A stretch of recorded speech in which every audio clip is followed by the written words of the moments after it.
Nessa aula, vamos estudar as teorias subjetiva e objetiva. Ao final, você deverá identificar as hipóteses de responsabilidade subjetiva e objetiva e suas consequências. Por que somos responsáveis pelos danos que causamos? Por que temos que repará-los?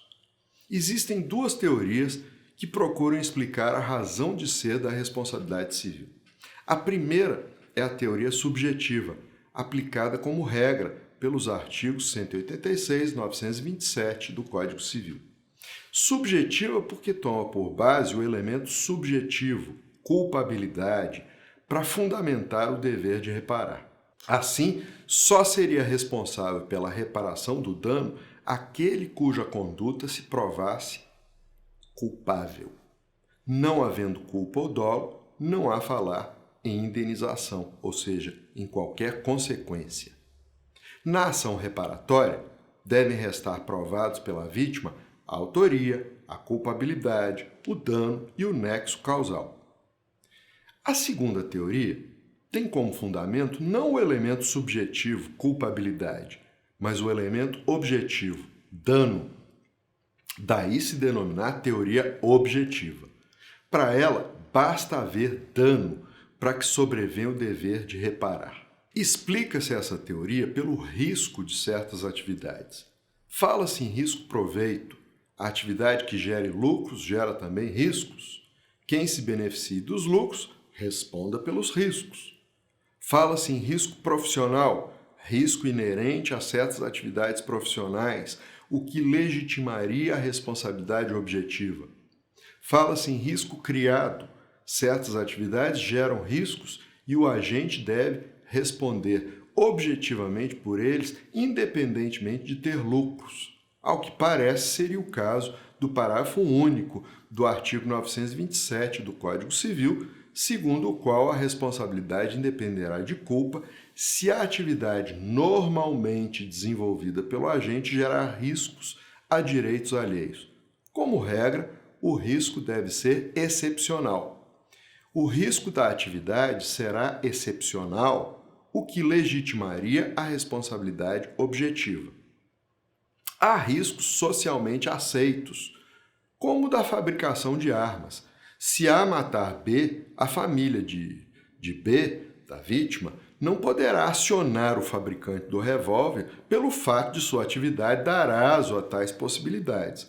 O risco criado pela produção de armas é socialmente aceitável, não se considera excepcional. Excepcional seria o risco decorrente de atividade extremamente perigosa. A teoria é muito criticada exatamente pelo autossubjetivismo da análise do que seria risco normal aceitável e do que seria risco excepcional inaceitável. Bem, fala-se também em risco integral, em que o agente responde por sua atividade de risco mesmo diante de culpa da vítima. Essa teoria é aplicada com muitas reservas. Há quem defenda a hipótese de aplicá-la nos danos decorrentes de acidentes nucleares. Por fim, há o risco administrativo. É o risco das atividades do Estado que geram, como regra, responsabilidade objetiva. De todo modo, a responsabilidade objetiva é aplicada excepcionalmente, em virtude de disposição expressa de lei. Se ao caso aplicar-se a teoria objetiva, basta a vítima provar a autoria, o dano e o nexo entre o dano e a autoria para lograr êxito na ação reparatória. O suposto autor do dano só se exime da indenização se provar que a culpa foi exclusiva da vítima ou que não há nexo entre o fato do autor e o dano, como se demonstrará daqui a pouquinho. Do contrário, mesmo em caso fortuito ou de força maior, terá que indenizar a vítima. A teoria objetiva é utilizada apenas em algumas situações. O Código Civil ampliou a sua esfera de aplicabilidade ao remeter à teoria objetiva todos os casos em que a natureza da atividade do autor implicar riscos para as demais pessoas. As principais hipóteses de incidência da responsabilidade objetiva são as seguintes. Primeiro, Responsabilidade dos pais pelos filhos menores, sob seu poder e companhia. Configurada a culpa do menor, os pais responderão independentemente de terem ou não agido com culpa invigilando. Artigo 933 do Código Civil. Segunda, responsabilidade do tutor ou curador pelo pupilo ou curatelado sob seu poder e companhia. Configurada a culpa do pupilo ou curatelado, o tutor ou curador responderão independentemente de terem ou não agido com culpa invigilando. Também artigo 933 do Código Civil.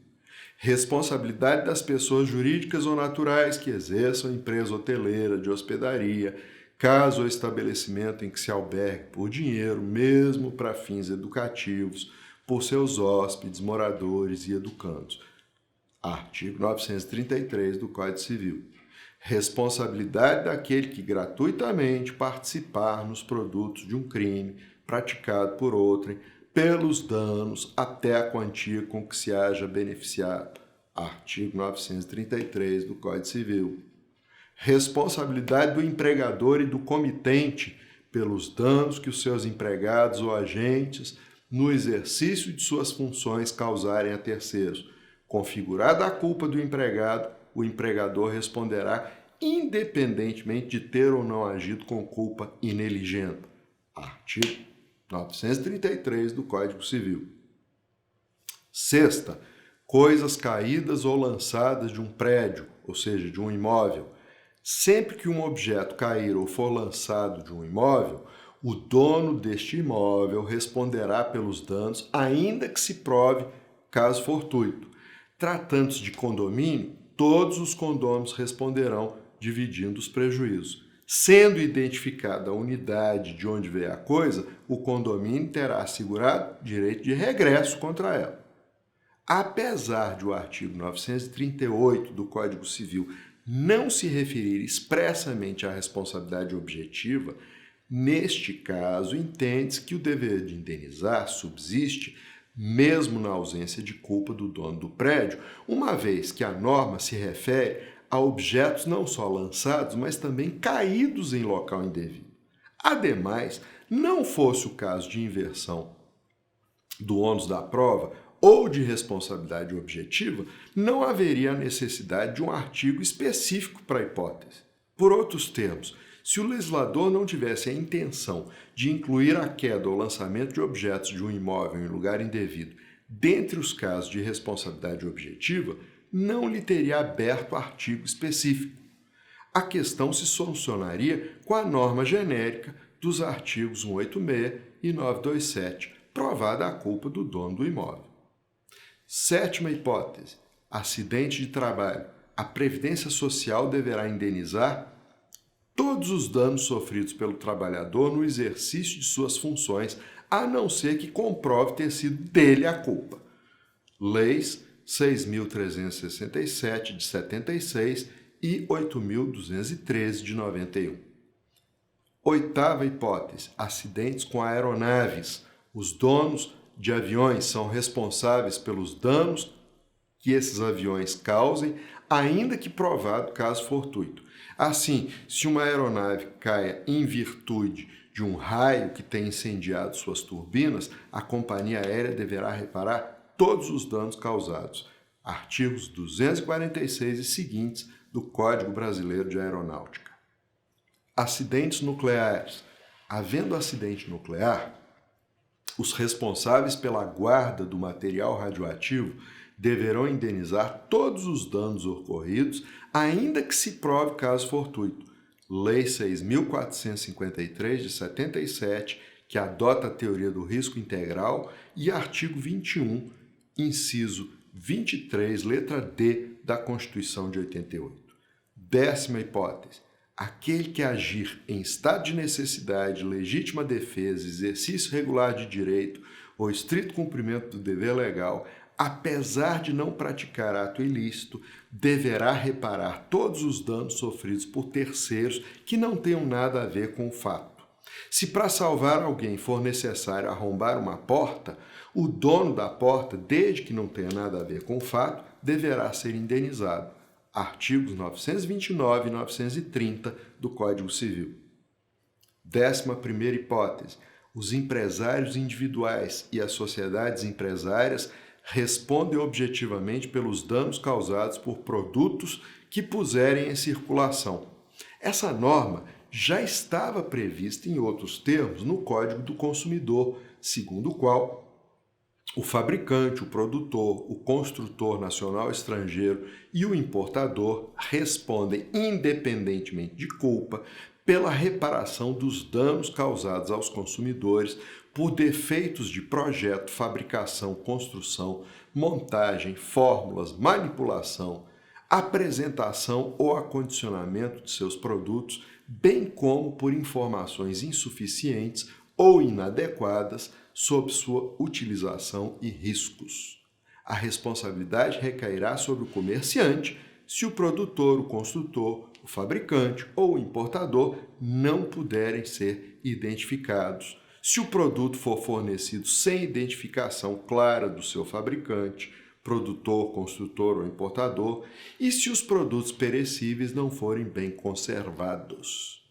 Com a sua incorporação ao Código Civil, ganha muito mais amplitude. Artigo 931 do Código Civil e artigos 12 a 14 do Código do Consumidor. 12ª hipótese. Toda pessoa que exercer habitualmente atividade civil ou empresarial que, por sua natureza, importe risco às demais pessoas, responderá objetivamente pelos danos causados por sua atividade. Como exemplo, pode citar-se o caso de uma empresa que produza fogos de artifício. Vindo a fábrica a explodir, causando danos a outras pessoas, a indenização independerá da prova da culpa. Parágrafo único, artigo 927 do Código Civil. 13ª hipótese, acidentes ambientais. Parágrafo 1º do artigo 14 da Lei 6.938 de 1981. 14ª hipótese, instituições que realizem pesquisas genéticas responderão objetivamente segundo o artigo 20 da Lei 11.105 de 2005. Muito bem. Alguns autores asseveram que a responsabilidade do dono do edifício ou construção, na hipótese do artigo 937 do Código Civil, seria objetiva. Eu, particularmente, data vênia, não entendo dessa forma. O artigo se refere a danos causados pela ruína do edifício se esta provier de falta de reparos cuja necessidade for manifesta. Por outros termos, a norma exige o elemento subjetivo, culpabilidade, para que se configure a responsabilidade do dono do edifício ou da construção. Ora, a responsabilidade depende do implemento de uma condição claramente expressa pela partícula se, ou seja, se a ruína provier de falta de reparos cuja necessidade for manifesta. Falta de reparos oriundos de necessidade manifesta decorre, como é óbvio, de negligência ou imprudência, isto é, de culpa. Não se trata de danos causados por qualquer ruína, mas da ruína proveniente de falta de reparos cuja necessidade seja manifesta, ou seja, da ruína proveniente de negligência ou imprudência. Culpa. Se a culpa é ou não presumida, essa é outra discussão. A responsabilidade é, contudo, subjetiva, por depender do elemento subjetivo expresso pelo condicional, se provier de falta de reparos cuja necessidade for manifesta. Fosse a responsabilidade objetiva, outra deveria ter sido a redação do artigo, que não poderia condicionar a responsabilidade à falta de reparos, ou seja, à negligência ou à imprudência. A segunda parte do artigo é bastante clara no que diz respeito à negligência. Dono que descurou, que não esteve atento à necessidade manifesta de reparos, ou à imprudência, dono que, mesmo sabendo da necessidade manifesta de reparos, não tomou as devidas providências, assumindo desnecessariamente o risco de ruína. Pode ser também até o caso de imperícia, quando o dono do edifício ou da construção for especialista no assunto e não perceber a necessidade manifesta de reparos ou não as fizer de modo adequado a evitar a ruína. A jurisprudência do Tribunal de Justiça de Minas Gerais entende, em acórdão de 2014, que até mesmo a administração pública responde subjetivamente em leitura que faz do artigo em comento, quando do desabamento de uma calçada com danos a um munícipe. A necessidade de reparos deve ser, pois, manifesta, ou seja, visível aos olhos, a percepção do homem médio, isto é, de quem não seja especialista no assunto e tenha atenção normal, ou seja, não seja desleixado nem exageradamente cuidadoso. Um engano por parte de alguns é a afirmação de que o caso fortuito e a força maior excluiriam a responsabilidade objetiva, uma vez que romperiam o nexo causal.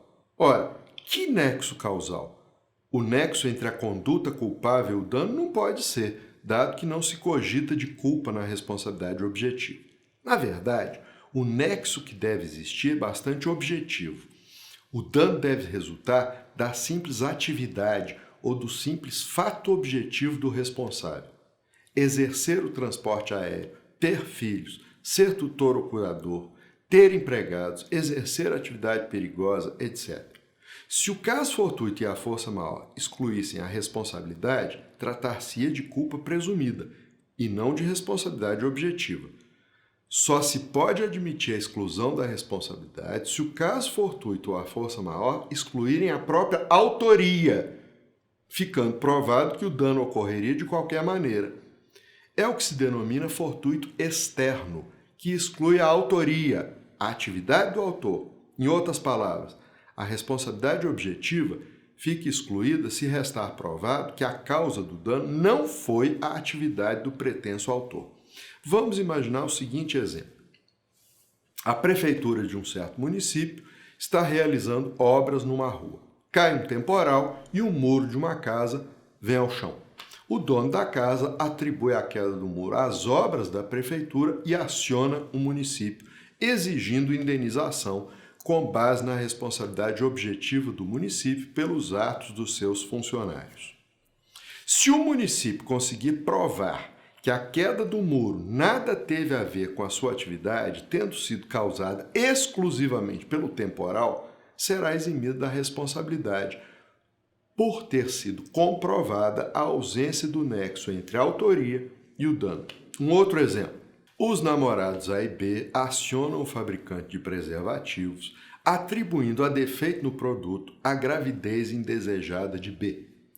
O fabricante demonstra que a gravidez é anterior à data de fabricação do preservativo apresentado como prova, anterior mesmo à data em que A e B supunham ter ocorrido a concepção.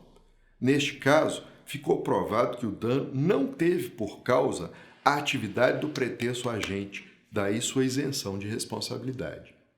Quando se tratar de fortuito interno, a responsabilidade não se elide. O fortuito interno, como se depreende do que foi dito, não suprime a autoria, ou seja, o dano pode ser vinculado à atividade do autor. É o caso da queda do avião atingido por um raio. Os danos provocados são oriundos da queda que se deveu a um fato decorrente da própria atividade da companhia aérea. Se não voasse, não teria sido atingida por um raio e não teria caído, provocando danos. Nos exemplos de fortuito externo, a situação é totalmente diferente, como nós acabamos de ver. A própria autoria fica excluída. Deve ser ressaltado, por fim, que a responsabilidade objetiva também ocorre na esfera contratual. No contrato de comodato, por exemplo, se o comodatário, diante de uma situação de risco, salvar primeiro as suas coisas, deixando perecer as coisas do comodante, responderá independentemente de culpa. Artigo 583 do Código Civil. É isso aí.